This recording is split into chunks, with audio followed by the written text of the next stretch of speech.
enfocado, confiar en Dios, no tener miedo de las tormentas. Y seguiremos durante todas estas noches aprendiendo más de la palabra de Dios contigo. Así que siéntete contento. Esta es la iglesia de Inca, que te da una cordial y grata bienvenida. Gracias. Gracias.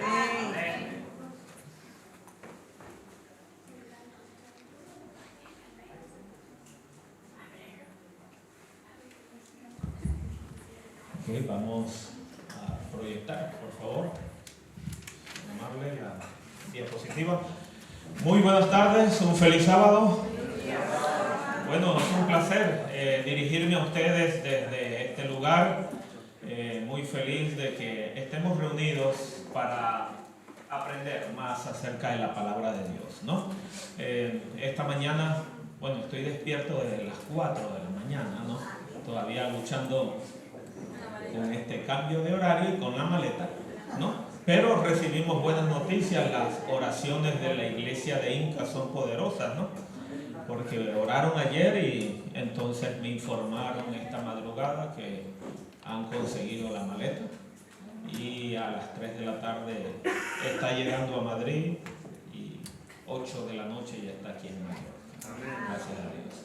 Entonces ya el pastor no tendrá necesidad de prestarme ropa, ni de yo comprarla.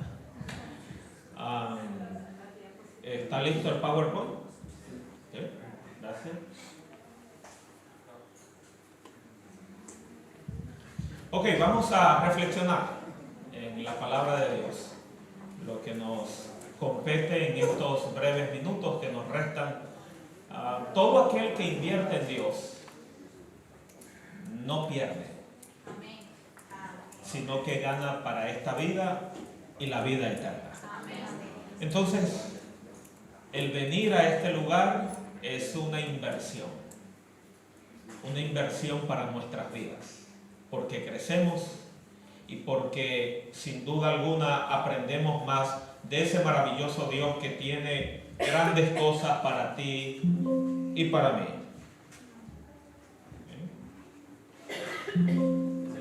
¿Sí? Nuestra vida está marcada por momentos tristes y momentos alegres. Y dichos momentos han quedado marcados en nuestras vidas. Y yo quisiera hacer un ejercicio mental con ustedes para que puedan recordar algunos de esos momentos felices. ¿Se recuerda usted cuando obtuvo algún grado académico? ¿O cuando su hijo, su familiar o usted mismo logró lanzar hacia arriba el birrete porque logró obtener algún grado? Eso es un momento que no olvidará. ¿Recuerda usted cuando obtuvo su primer sueldo de su primer trabajo? Diríjase allá mentalmente, ¿no? Usted cuando le dieron el primer pago, usted se sentía realizado, ¿no? De pronto invitó a alguien a comer porque el fruto de su trabajo había llegado. Ahora, ¿recuerda usted cuando obtuvo su primer medio de transporte? Una bicicleta, una moto, un automóvil. El primero. Eso lo marcó a usted, o lo marcará si no lo ha vivido, para siempre.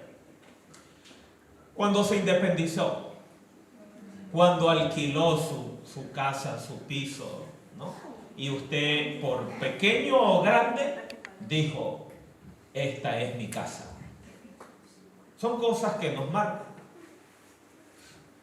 Pero hay un momento para los que lo han vivido que cambió su vida para siempre.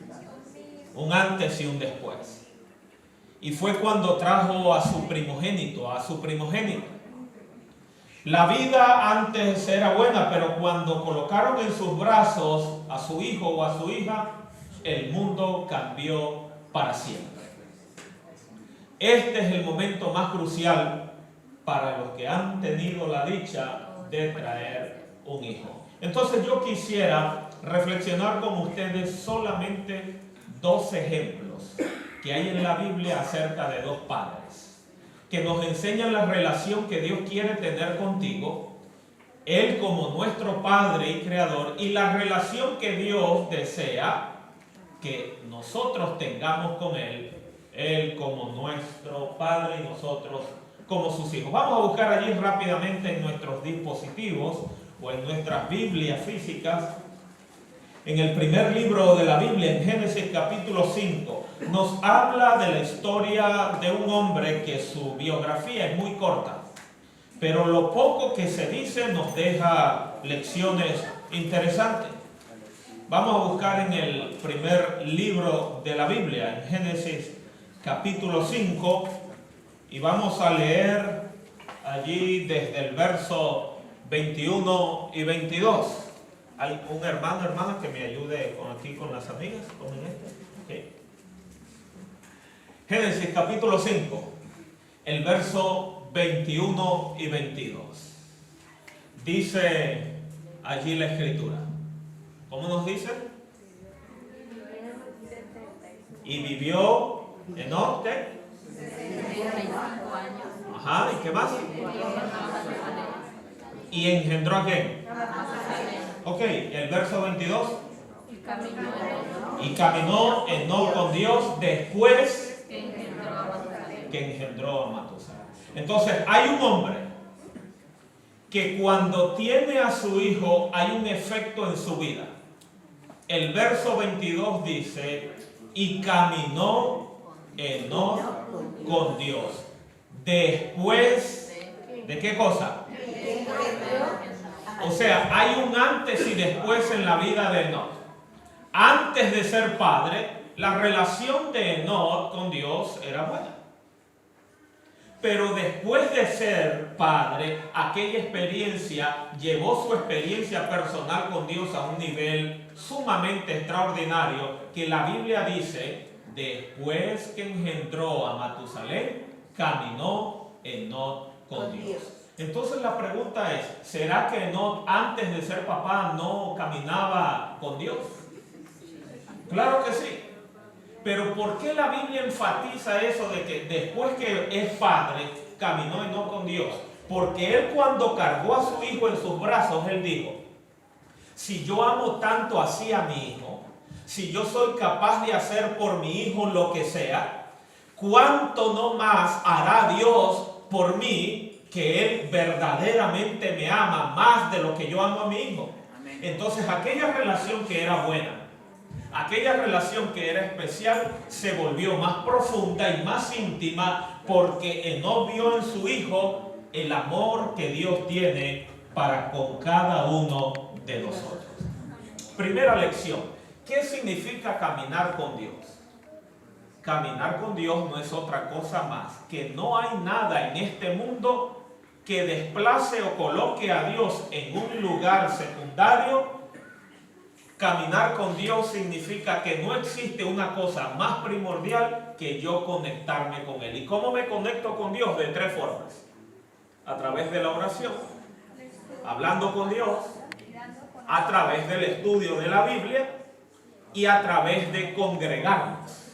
Esa es la manera en que yo me conecto con Dios, de forma personal, a través del estudio de la Biblia y la oración, y de forma corporativa cuando me congrego.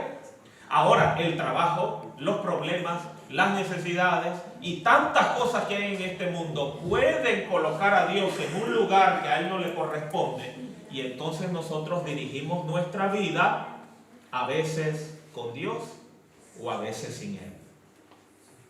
Y cuando vienen los problemas, vamos rápidamente allí al baúl de los problemas y sacamos a Dios.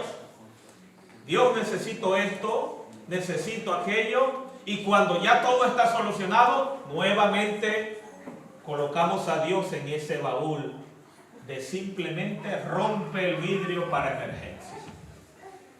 Caminar con Dios no es otra cosa más que estar conectado con Él a pesar de lo que esté sucediendo a mi alrededor. Te hago la pregunta para que reflexiones y te respondas a ti mismo. Durante esta semana, ¿estuviste constantemente caminando con Dios a través de la Biblia, y a través de la oración? Amén. ¿O será que las situaciones de la vida te llevaron a dejar a Dios durante algún día y no te conectaste con Él?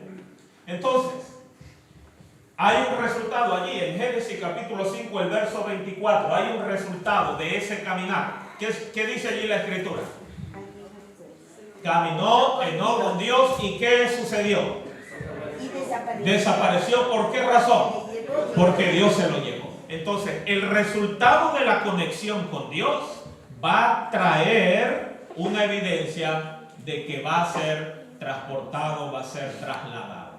Todo aquel que cree en Dios y desea un mundo mejor, el requisito es vivir conectado con Jesús. Me llevará a ser trasladado para el reino de los cielos.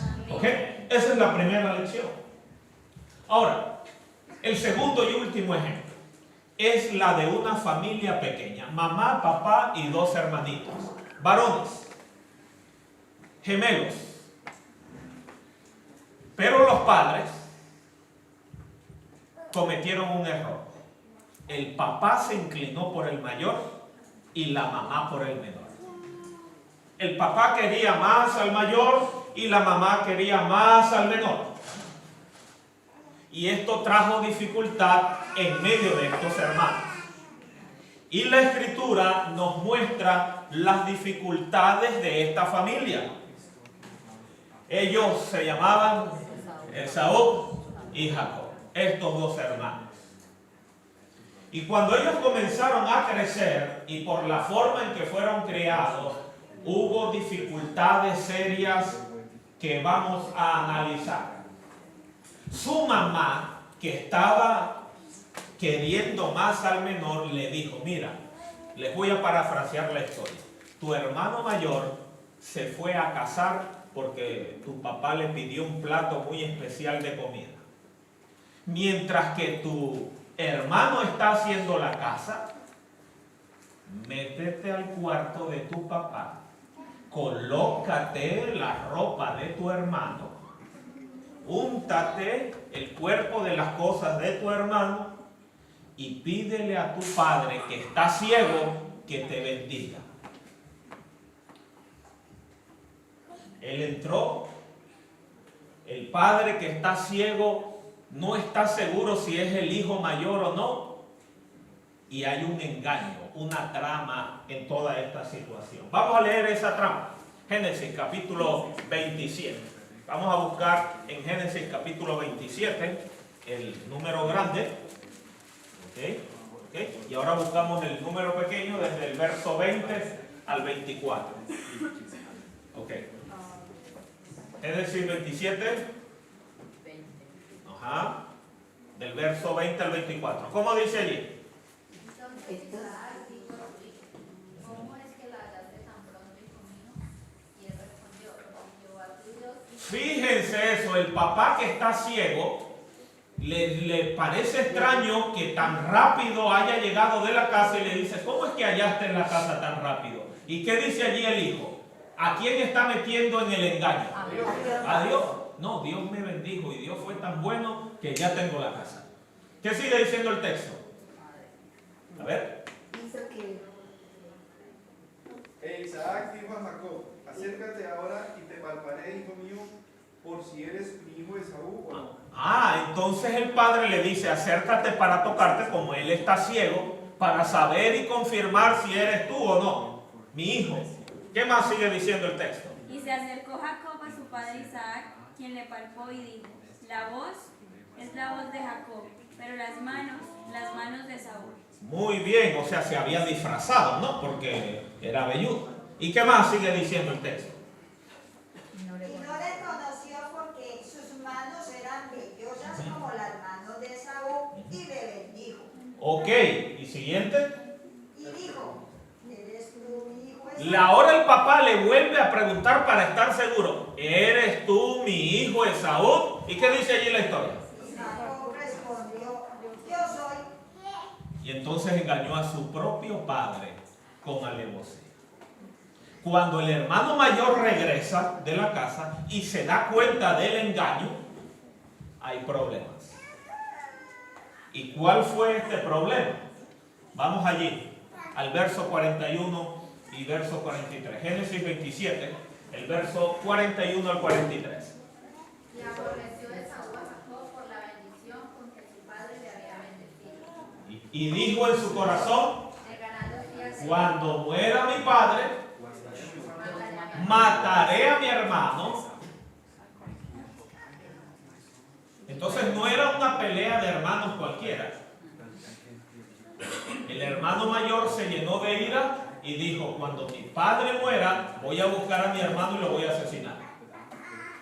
Así que la madre se enteró, sigan leyendo allí el texto, que Esaú había dicho eso, ¿ok? y fueron dichas a Rebeca las palabras de Esaú, su hijo mayor. Y la mamá le dijo, bueno Jacob, vete a la casa de tu tío, Labán, hasta que le pase la molestia a tu hermano. Y Jacob comenzó a huir. El primer resultado, Jacob nunca más volvió a ver el rostro de su madre. Porque él huyó de la situación pensando que la rabia del hermano iba a pasar, pero nunca más volvió a ver a su mamá. Ahora, Génesis 28, el número grande. Génesis 28 nos relata cuando él está caminando, huyendo de la situación. Lleva cargo de conciencia, lleva muchas cosas en su mente, sabe que engañó a su padre, sabe que ha abandonado allá a su hermano lo va a asesinar. Hay muchas cosas en tu mente que nos persiguen. Hay muchas cosas en tu vida que te persiguen. Remordimiento, cargo de conciencia, cosas que hicimos en el pasado que no nos queremos acordar de ellas.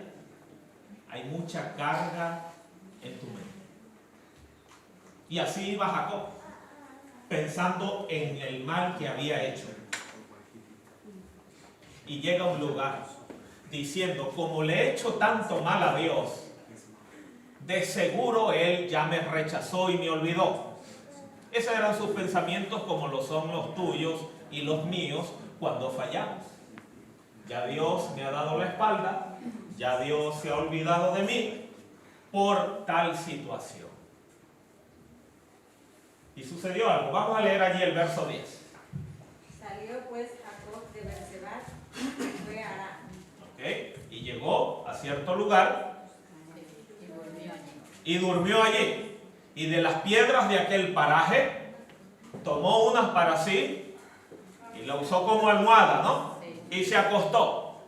Y cuando se acostó a dormir, soñó con una escalera que estaba conectada al cielo y a la tierra. Y encima de la escalera, ángeles de quién. Allí dice el texto. Ángeles de Dios, ¿qué cosa hacían? Subían y bajaban. Así que cuando Jacob se despierta de esta visión, de este sueño, fue como una vitamina para su cuerpo, porque él entendió que a pesar de su error, a pesar de su pecado, a pesar del engaño que había hecho, Dios no lo había abandonado. ¿Por qué? Porque había una conexión, que es la escalera, con el cielo y con la tierra, y que ángeles de Dios subían y bajaban. Es decir, a pesar de su mal comportamiento, el cielo estaba dispuesto a venir para traerle esperanza. Y aquí está la segunda lección. Por muchas cosas que lleves en tu mente, con cargas, con remordimiento, con cosas del pasado que no son tan buenas, Dios no nos da la espalda cuando fallamos. Amén. Dios no nos critica, Dios no nos señala. Él no está interesado en condenar. Cuando estamos hundidos y cuando hemos cometido algún mal y cuando hay cargas de conciencia, Dios está allí para hacernos saber que Él está dispuesto a cambiar tu vida, a transformarnos y a cambiarnos realmente para su honra y su gloria. Ahora, ¿quién es esa escalera? ¿Qué representa eso? Vamos allí a Juan capítulo 1. A ver, aquí al Nuevo Testamento. Aquí está Juan. Muy bien. Juan, capítulo 1, el verso 51. Y le dijo, es cierto, Muy bien. de aquí en adelante veréis el cielo abierto y a los ángeles de Dios que suben y bajan sobre el Hijo del Hombre. Entonces Jesús está hablando allí y dice, y ahora veréis el cielo abierto. ¿Y qué cosa más? ¿Y a los ángeles de quién? De Dios. ¿Están viendo la misma conexión? Ajá. Que suben y bajan sobre quién. Entonces, ¿el Hijo del Hombre quién es? Es Jesús. Entonces, ¿quién es la escalera con la cual Jacob soñó? Es Jesús. Es el puente lo que nos conecta. Entonces, no es un líder religioso. No es alguien que asiste mucho a una congregación. Tu esperanza y mi esperanza es la persona de Cristo Jesús. Amén. Tú quieres el perdón, acude a Jesús. Amén. Tú quieres la transformación, acude a Jesús. Tú quieres vida nueva, acude a Jesús. Él es la escalera que nos conecta con el cielo. Amén. Así que cuando Jacob se levantó, dijo, a pesar que he cometido mal, sé que Dios no me ha abandonado porque Jesús me conecta con el cielo. Así que él tomó la decisión. Cuando yo me case, voy a repartir el amor dentro de mi familia de forma correcta para que no existan los mismos problemas que tuve en mi hogar. Así que le nace su primer hijo y le coloca por nombre ¿cómo? Rubén. Ahora, en tierras bíblicas, colocarle el nombre a un niño es cosa muy seria. No es como nosotros, que hacemos mezclas entre el nombre del papá, la mamá o el abuelo, o a algunos le han colocado el nombre de artistas.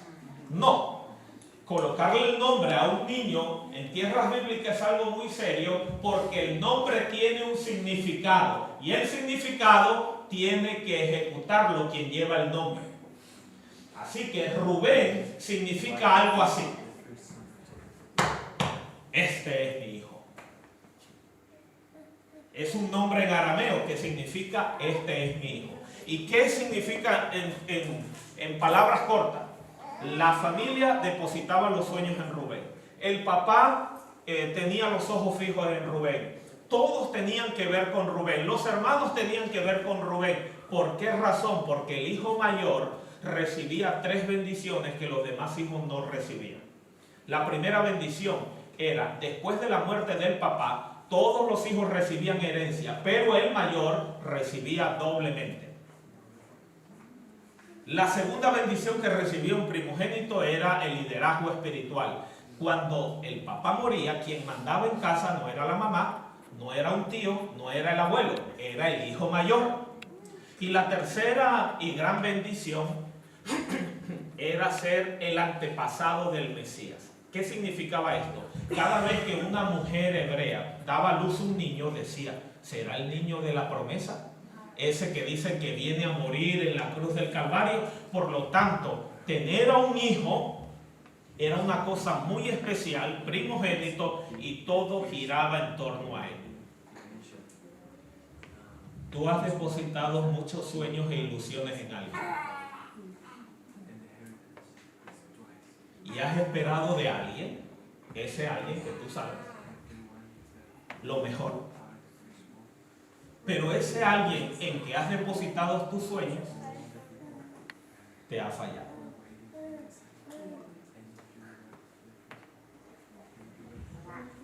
Pasó algo. Rubén cometió un pecado que era difícil de cometer entre las personas que no conocían a Dios. Cometió el pecado de incesto. Su padre estaba enterrando a su esposa y lo más normal era que el hijo apoyara a su papá en ese momento de prueba. Pero Rubén, en vez de apoyar a su papá cuando murió su esposa, fue y se acostó con una de las esposas de su papá. Vamos a buscar eso en la Biblia, el primer libro de la Biblia. Vámonos a Génesis, el capítulo 35. Ajá. Muy bien, excelente.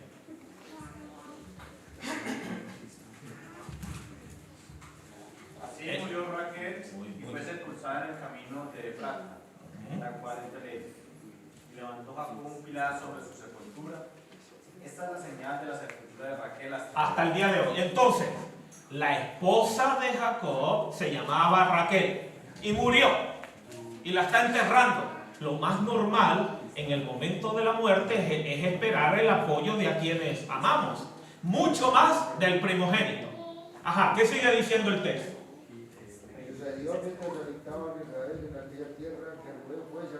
Y Rubén fue y se acostó ¿con quién? Con Bila, la concubina de quién? De su papá. Se acostó con la esposa de su papá, el primogénito. Y termina ese texto diciendo como ayer. Y de esto se enteró ¿quién? O sea, y no simplemente se acostó con la esposa de su papá, sino que su papá se enteró de esto. Y destrozó el corazón de ese padre. Como te lo han destruido a ti, o como tú se lo has destruido a otras.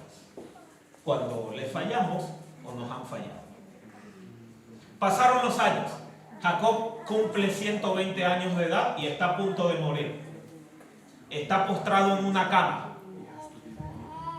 Está listo para morir. Tiene 12 hijos. Los que son aquí padres y todos que somos hijos, ¿qué palabras puede decirle a un padre a su hijo que cometió este error, pero que ya nunca más lo va a volver a ver en el lecho de la muerte?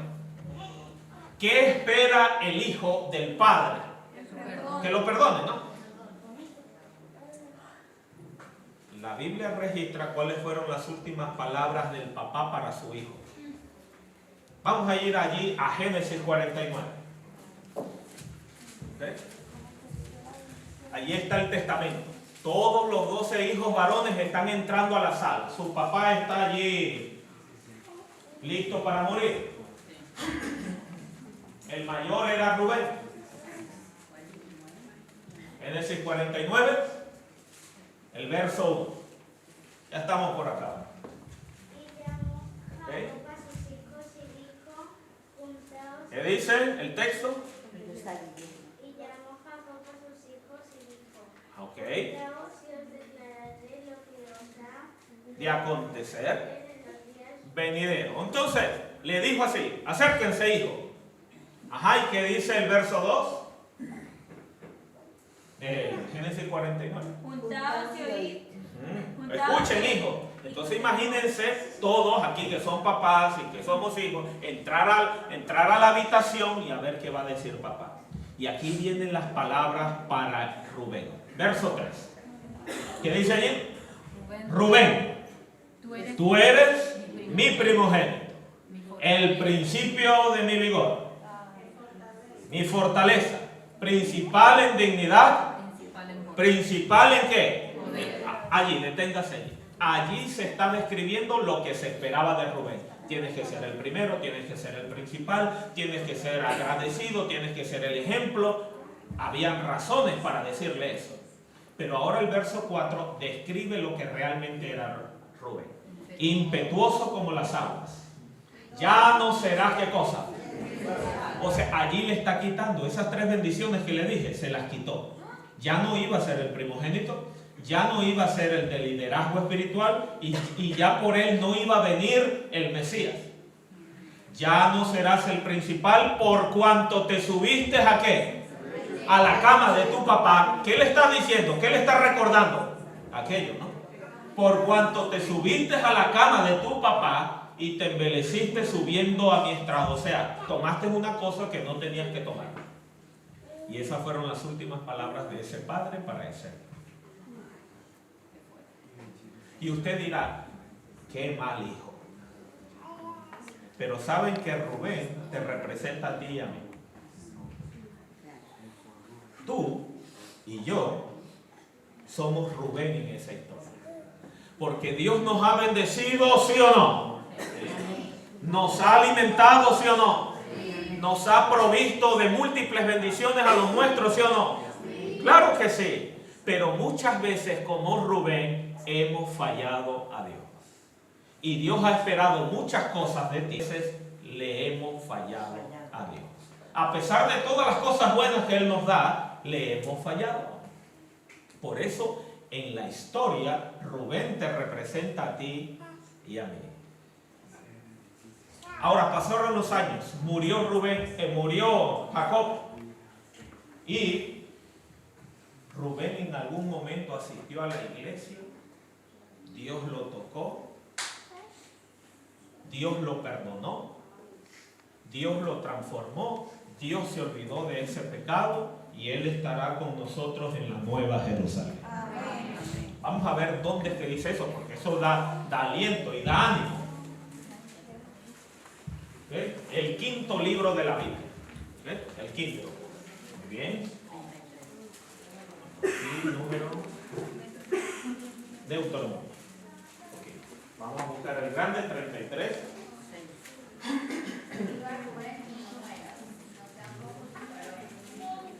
Muy bien.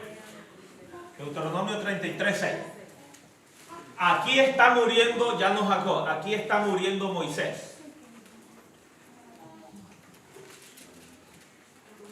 Y ahora Moisés envía un mensaje actual a los Rubenes en Inca Mayor. Porque esas palabras son para ti y para mí. Y dice allí, ¿viva quién? Rubén. ¿Viva quién? Rubén. ¿Rubén? Ah. Ahora quita el nombre Rubén y coloque el suyo. ¿Viva quién? Eso son palabras de esperanza, porque nos está diciendo, a pesar de cualquier cosa, Dios desde la muerte puede hacer resurgir a cualquiera y lo puede transformar para su honra y su gloria. Amén. Viva Juan, viva María, viva Luis, viva Charlie, viva Thais. Es lo que está diciendo en esta hora, que vivas. Dios quiere que vivas. Dios puede traer de la muerte a la vida cualquier cosa. Y aquí estamos hablando de la muerte espiritual. Dios puede hacer resurgir cualquier cosa.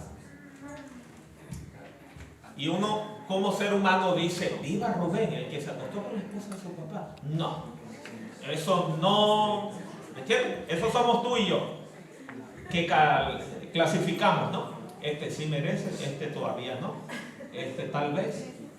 Y cuando con nuestros semejantes que nos han dañado o que nos han herido, le decimos, bueno, te perdono, pero todavía lo tengo aquí, ¿no? Y han pasado el tiempo y a veces sacamos el anzuelo del pasado y decimos, acuérdate muy bien de aquella vez que tal. Dios no es así. Y terminamos con esto. En Juan 14, Jesús, ¿okay?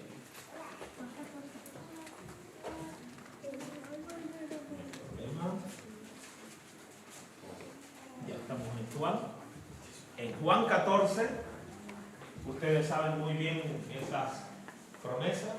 Jesús dijo, Juan 14, 1 en adelante, ¿no? No se entristezca vuestro corazón. ¿Creéis en Dios? ¿Creed también que en la casa de mi Padre? Esas muchas moradas hay, quiere decir, Dios no está interesado en sacar, Dios está interesado en meter todos los que vengan a Él. Muchas moradas hay. Voy pues a preparar lugar ¿para quién? No, simplemente para los que yo, no, para vosotros. Y cuando prepare el lugar, vendré ¿qué? Y os tomaré a mí mismo para que donde yo estoy, vosotros también. Dios está interesado en transformar, no en juzgar. Dios está interesado en llenar. Ahora, cuando vienen estos premios Aquí hacen mis España. ¿Sí? ¿Ok? Y los Oscar, ¿y qué otros premios? Oscar no. Billboard, y Goya, y toda la gente está allí lista para tomarse fotos y estar allí cerca de los artistas porque ellos van a caminar por una alfombra como saben, ¿no? Entonces, alfombra roja.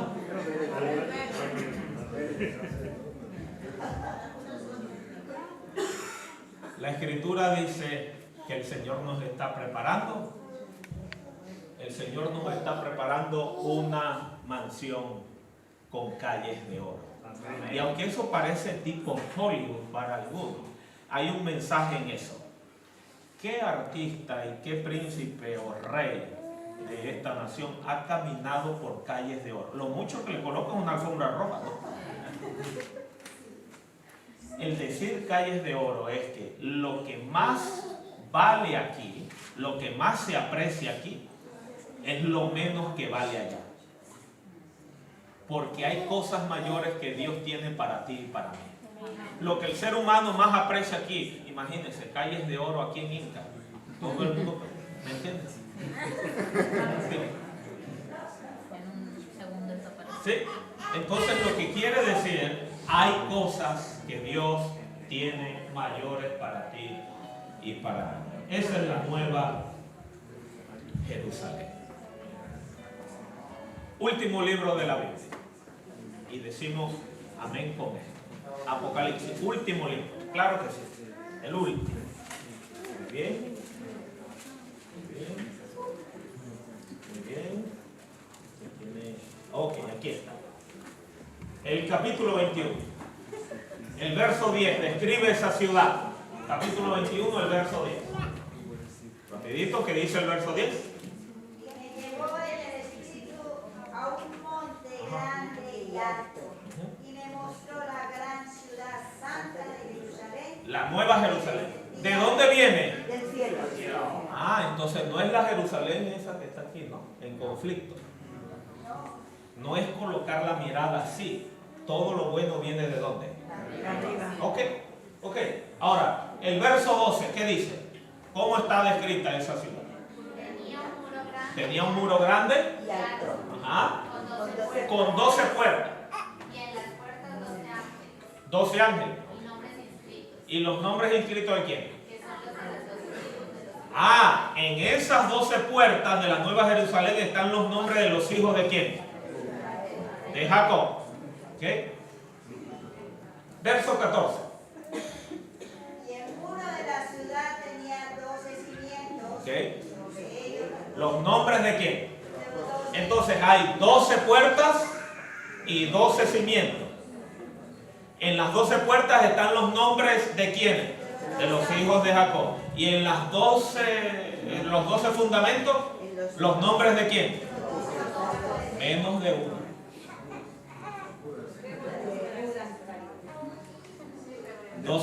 Los 12 apóstoles menos uno, porque uno se perdió.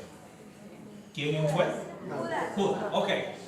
Y en las 12 puertas donde están los nombres de los hijos de Jacob, está 11 menos uno. Porque uno de sus hijos se perdió. No fue Rubén. Ay, ¿quién fue? Se lo dejamos de tarea para la casa. Usted en casa se va a poner a comparar y se va a dar cuenta quién fue el hijo de Rubén, que es el hijo de Jacob que se perdió, pero no fue Rubén. ¿Y cómo sabe usted que no fue Rubén? Bueno, Apocalipsis capítulo 7 lo dice muy bien, ¿no? Que allí está Rubén. Vamos a colocarnos de pie.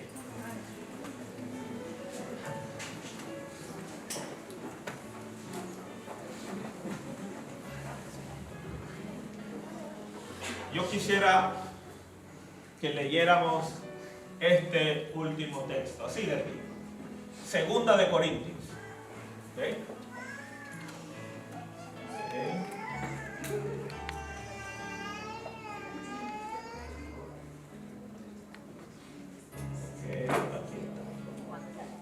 Vamos a buscar Segunda de Corintios, el capítulo 5, el verso 19 al 20. Vamos a leerlo todo. Ok. ¿Cómo inicia? Y Dios estaba en Cristo reconciliando consigo al mundo. Ok. No tomándole en cuenta sus pecados. Ok. Y nos encargó a nosotros el ministerio, la palabra de la reconciliación. ¿Qué más? Así que somos embajadores en nombre de Cristo, como que si Dios rogase por medio de nosotros, reconciliados en nombre de Dios. ¿Quieres reconciliarte con Dios esta tarde? Dios espera y anhela que nos reconciliemos con Él. Reconciliarnos con Dios no es otra cosa más que decirle: Señor, te he fallado. He sido como Rubén. Muchas bendiciones me has dado, pero mi respuesta no ha sido la mejor. Pero así como transformaste y cambiaste a Rubén, también quiero que me cambies y me transformes a mí. Vamos a orar. Vamos a inclinar nuestros rostros y vamos a orar. Nuestro buen Dios y Padre, gracias te damos porque al estudiar tu palabra nos enseñas que estás más interesado en perdonar, en cambiar, en transformar, que en juzgar. Y queremos que tu poder, que tu gracia pueda tocar nuestros corazones y nos pueda hacer saber que cualquier cosa que pese en nuestra vida, hoy podemos encontrar el perdón y la transformación en Cristo Jesús. Ayúdanos para que esa transformación que hiciste en Rubén también pueda ser nuestra experiencia desde ahora y para siempre. Gracias por la esperanza que nos brindas a través del estudio de tu palabra. Y gracias porque en Jesús nuestros nombres brillan en el libro de la vida. Amén. Te agradecemos todo. En el nombre de Jesús. Amén. Amén. Dios les bendiga. Puede sentarse.